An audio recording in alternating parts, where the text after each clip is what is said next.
Les bouchers sont en colère, les boulangers ferment les uns après les autres, le charbon est de retour à Saint-Avold, des coupures comme un coup près. Tous les secteurs sont aujourd'hui menacés. Pascal, Virginie, 60 secondes pour essayer de comprendre à qui la faute dans ce contexte énergétique très très lourd. Les renouvelables, ça ne marche pas. Les renouvelables devaient substituer le nucléaire. On a baissé la part de nucléaire. Est-ce que les renouvelables sont là? La réponse, c'est non.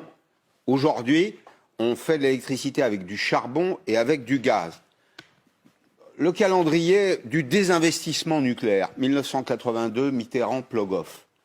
Ensuite, la majorité plurielle de Lionel Jospin, Dominique Voynet. On arrête Superphénix, générateur de troisième génération.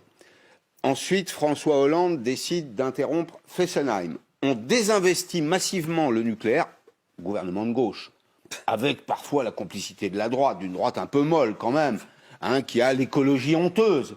Mais aujourd'hui, il faut qu'on demande des comptes aux écologistes. Il faut qu'on leur demande pourquoi est-ce qu'ils nous ont amenés dans une telle impasse. Les Allemands devaient nous servir d'exemple. Les Allemands, énergie renouvelable, il n'y a pas de vent, il n'y a pas de soleil. On fait comment? C'est ballot. Donc c'est la faute aux politiques, c'est ça, qui ne se sont pas assez investis dans le nucléaire. C'est une responsabilité écrasante, oui. Alors, plusieurs questions, mon cher Pascal. Vous êtes arrêté prudemment à François Hollande, mais Emmanuel Macron est au pouvoir depuis 5 ans, pardon. En effet. Était-il obligé de fermer Fessenheim, même si la décision avait été prise par François Hollande? Était-il obligé de dire à celui qui vient de partir, le PDG,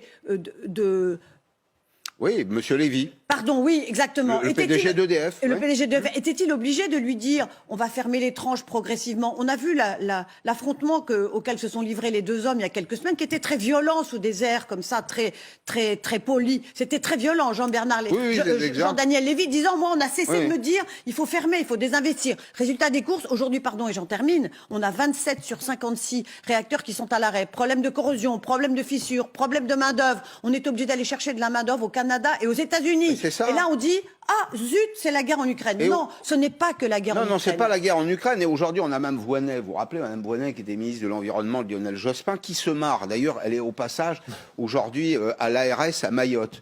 Il faut qu'on aille lui demander des comptes à Mayotte. Elle se marre aujourd'hui. D'ailleurs, c'est publié dans le Canard enchaîné.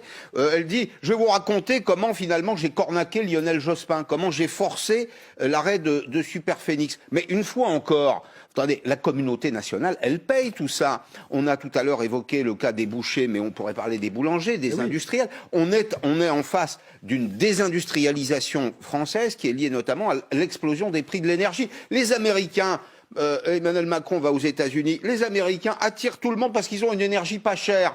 Et elle est pas décarbonée, leur énergie, hein, c'est notamment du gaz de schiste. On était en France vertueux et nous devons aujourd'hui demander des comptes à tous ceux qui ont voulu nous désarmer. Bon, ok, mais ça ne nous fait pas avancer. Pardon, monsieur.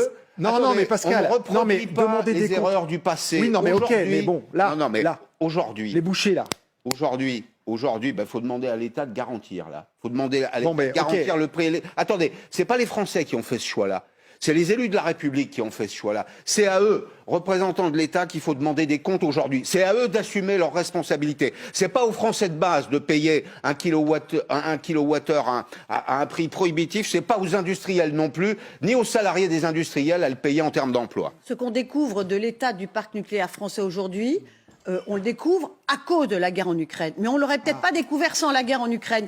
Ça me fait penser à ce qu'on a découvert de l'état de l'hôpital et des masques, des blouses au début de la pandémie. C'est-à-dire qu'il faut des pandémies, des guerres en Ukraine pour qu'on se rende compte que des tas de secteurs qu'on croyait solidement entretenus, implantés dans notre pays sont en totale déshérence. Et là, bien sûr, il y a une chaîne, un enchaînement de mauvaises décisions politiques, mais pardon de le rappeler encore une fois, Emmanuel Macron n'a fait que suivre cet enchaînement de mauvaises décisions politiques. Il n'a pas du tout pensé lui-même, contrairement à ce qu'il dit aujourd'hui, au début de son quinquennat, que le nucléaire devait être maintenu en l'état. Pas du tout. Il a continué sur la ligne de la fermeture. Je suis d'accord, il sera témoin assisté.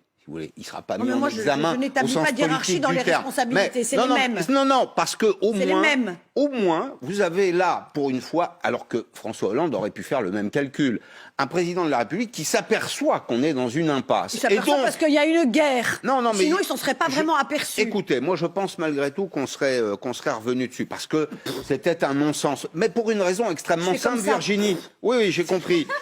Vous êtes une éolienne. un moulin. À moi toute seule. Mais attendez, on se serait vraisemblablement aperçu que la politique énergétique était une impasse. Ah Pourquoi? bon? Pour une raison À quelle extrêmement simple. C'est que quelle le occasion? renouvelable, ça marche pas. Attendez, l'été dernier, on a eu un été parmi les plus ensoleillés. Le solaire a produit 37% de sa capacité nominale. Cette année, il n'y a pas de vent, et depuis maintenant une vingtaine de mois, il n'y a pas de vent. Les éoliennes, c'est un quart de leur puissance nominale. Donc, on est dans une impasse. Sans la guerre, on aurait Impasse continué technique. comme si de rien n'était. Et on nous aurait fait croire que le renouvelable, ça marchait. Donc énergie renouvelable, non. Bah, énergie renouvelable, si c'est baqué à du gaz, c'est-à-dire que si c'est non pilotable et que pour obtenir de l'électricité, on doit engager des centrales à gaz, il y a deux arguments. Un, le gaz émet du CO2. Deux, le gaz vient de Russie. Est-ce que je vous fais un dessin? Pas de dessin. Pas de dessin, c'est bon Pascal? Ça va. La coupe est pleine. Aujourd'hui, la coupe est pleine. Demain Moi, je matin, t'ai plus. 5h57. On retiendra quand même. se ferme, la coupe est pleine. Vous êtes une éolienne, un moulin, a-t-il Mais, dit. comme c'est pas agréable. Hein. Non, si. Ah non, mais Ah, vraiment. mais hein. ça, c'est un moulin de mon cœur. Ah, voilà, magnifique. 8h29, merci en tous les cas d'avoir été avec nous ce matin, encore une fois dans la bonne humeur.